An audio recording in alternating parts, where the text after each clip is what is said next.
দাদা কত হলো? 100 টাকা।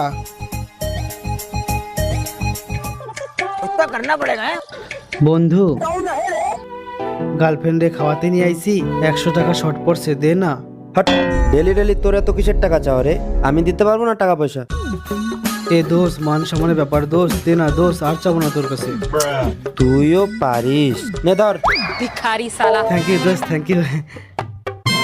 দাদা আরো 100 টাকার ফুচকা প্যাক করে দাও তো।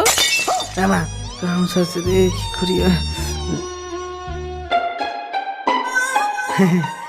বন্ধু আর 100। भारी मिस्टेक हो गया सर।